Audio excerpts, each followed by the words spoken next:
Hi friends, சின்ன குழந்தைங்கள்லேருந்து பெரியவங்க வரைக்கும் எல்லாருமே விரும்பி சாப்பிடக்கூடிய கோகனட் புட்டிங் இன்றைக்கி செய்ய போகிறேங்க. இது செய்கிறது ரொம்ப ஈஸி, டைமு கொஞ்சம் தான் எடுத்துக்கும். ஆனால் இது ரொம்ப ஹெல்த்தியான ஒரு ஸ்நாக்ஸு. கோகனட் புட்டிங் செய்யறதுக்காக நான் இந்த கப்பில் 1 கப் தேங்காய் துருவல் எடுத்திருக்கேன். இது இந்த மாதிரி துருவி எடுத்துக்கலாம் அல்லது பீஸாகவும் எடுத்துக்கலாம். இங்கே கட் பண்ணியும் போட்டு அரைச்சிக்கலாம். நீங்கள் அந்த மாதிரி போடும் பொழுது இந்த தேங்காய் பின்னாடி சைடு உள்ள அந்த ப்ரௌன் கலர் எடுத்துட்டிங்கன்னா நமக்கு புட்டிங் நல்ல ஒயிட் கலராக கிடைக்கும். இப்போ இது ஒரு மிக்சி ஜாரில் சேர்த்துக்கலாம். நான் இதே கப்பில் 1 கப் தண்ணி சேர்த்துக்கிறேன். நம்ம எந்த கப்பில் தேங்காய் துருவல் எடுத்துக்கிறோமோ அதே அளவு தான் அடுத்தடுத்ததுக்கு நம்ம எடுத்துக்கணும்.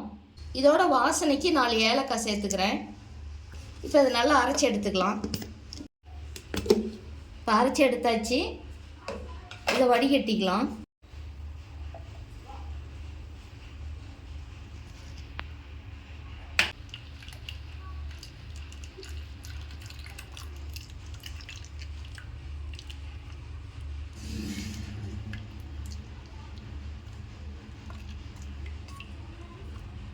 ஒரு கப் தேங்காய் துருவலுக்கு 1 கப் தண்ணி சேர்த்தனோமா நமக்கு அளவு கரெக்டாக இருக்கும். நம்ம தண்ணி அதிகம் சேர்த்தக்கூடாது. தேங்காய் பால் நமக்கு திக்காக இருக்கும்போது தான் புட்டிங் நமக்கு நல்ல ஒரு கரெக்டான பக்குவத்துக்கு கிடைக்கும்.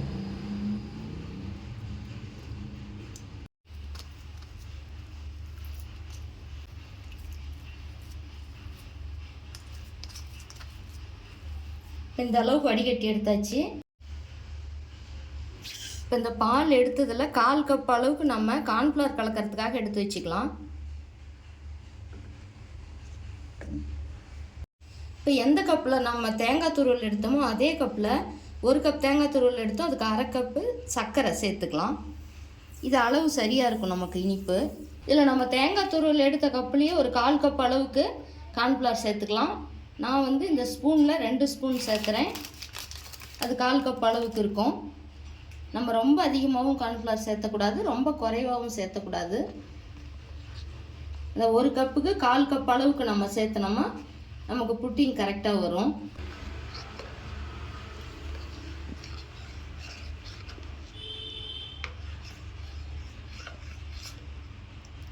நம்ம கார்ன்ஃப்ளவர் நல்லா கரைச்சி எடுத்தாச்சு. இது சர்க்கரை போட்டிருக்கோம், இதை நல்லா கலந்து விட்டுக்கலாம்.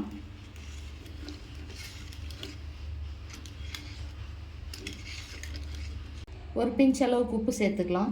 இது இனிப்பு சுவையை தூக்கலாக கொடுக்கும். நம்ம சர்க்கரை போட்டு நல்லா கலந்தாச்சு. இப்போ ஒரு பாத்திரத்தில் சேர்த்துக்கலாம். இதுக்கு நான் ஒரு அடிகனமான பாத்திரம் எடுத்துருக்கிறேன். இப்போ இதில் சேர்த்துக்கலாம்.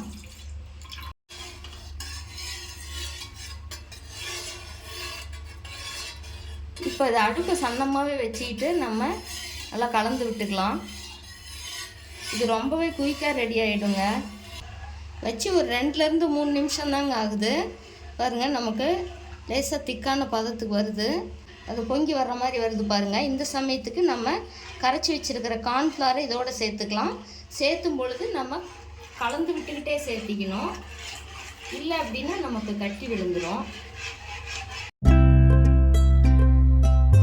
நம்ம அடுப்பு சன்னமாகவே வச்சுக்கணும்.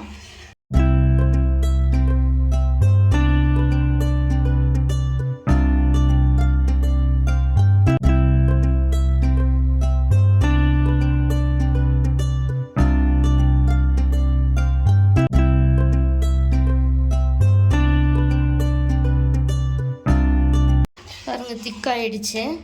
இப்போ ஸ்டவ் ஆஃப் பண்ணிவிட்டு ஒரு கப்புக்கு மாற்றிக்கலாம். இது செய்யறதுக்கு நமக்கு 5 நிமிஷம் தான் டைம் எடுத்துக்கிச்சு. இப்போ இது நல்லா ஆறுன அப்புறமா ஒரு 2 மணி நேரம் நம்ம ஃப்ரிட்ஜில் வச்சோமா நமக்கு நல்லா கோகனட் புட்டிங் ரெடி ஆகிடும். 2 மணி நேரம் கழித்து பார்க்கலாம்.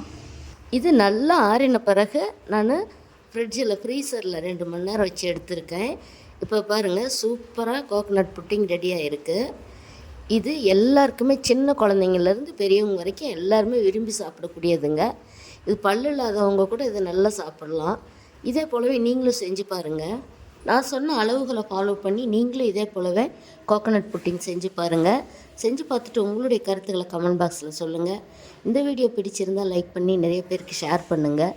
மேலும் இது போன்ற வீடியோக்களை பார்க்க நம்ம சேனலை சப்ஸ்கிரைப் செய்து கொள்ளுங்கள். தேங்க்யூ.